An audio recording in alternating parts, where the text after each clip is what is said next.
Mimi ni mwanasiasa ambaye kwa nafasi hiyo nimepata neema ya kugombea nafasi ya juu katika chama chetu cha Chadema, nafasi ya wenyekiti katika uchaguzi ambao tulikuwa na Tundu Lissu na Freeman Mbowe. Hatimaye chama chetu kilipata mwenyekiti na maisha yanaendelea, hata kama maisha hayo tunapita katika wakati mgumu.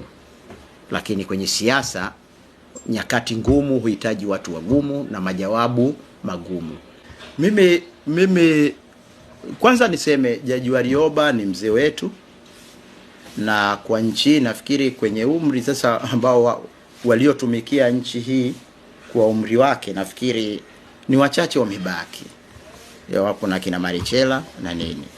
Kwa hiyo siwezi nikali-comment kwenye kauli yake, lakini kama nilivyosema, ila mimi msimamo wangu unabaki pale pale kwamba tuko katika kipindi kigumu sana. Tuko katika kipindi ambacho moyo wa nchi unavuja. Kwa hiyo cha msingi tunatarajia maneno ya matumaini, maneno ya faraja, na maneno ambayo yanaweza yakaunganisha watu wakakaa pamoja ili kushughulika na tatizo ambalo liko ndani mwetu, ili tutoke.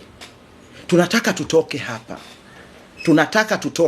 Tunataka tuponye nchi. Kauli zetu viongozi, kauli zetu wananchi kwa wakati huu ambapo moyo wa nchi unavuja, nchi imeumizwa, nchi imeumia, Watanzania wameumia, ni wakati ambao tufikiri kuleta watu pamoja ili kuepuka mgawanyiko ambao unaweza ukasababisha taifa lisiweze kusonga mbele. Na kama nilivyosema tangu mwanzo kwamba hili taifa ni la miaka mingi sana mbele.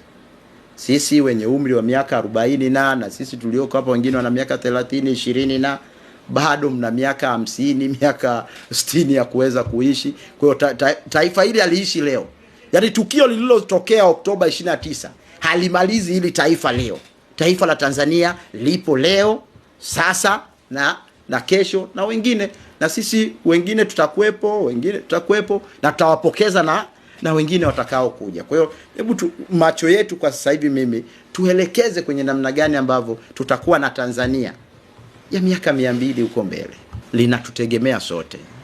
Na tusidhani kwamba mataifa huko nje huko ndio yanaweza yakawa na jukumu la kutusemea. Kama balozi wa Marekani anaweza akatoka katika nchi yake kwa anayeishi hapa, hata kama anaishi hapa anatoka katika nchi yake, anaweza akachukua jukumu, akaona umuhimu wa kukutana na Rais Samia Suluhu Hassan kuzungumza. Kama mabalozi wa jumuiya za Ulaya wanaweza kukutana na spika wa bunge la Jamhuri ya Muungano wa Tanzania wakazungumza kuhusu mambo ya ustawi wa nchi yetu na hata tukio la Oktoba 29. Inashindikana nini?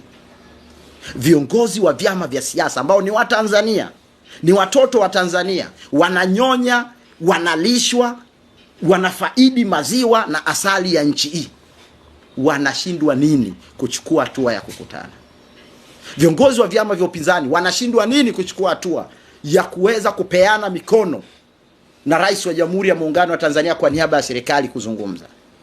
Chama cha Mapinduzi ambacho kinaongozwa na Rais Samia Suluhu Hassan kinashindwa nini kuchukua jukumu la kutoa mkono wa heri kwa vyama vya siasa ambavyo ni washindani wao, ili waje pamoja, wazungumze, wajadili namna gani tunaweza tukatoka hapa kwa amani?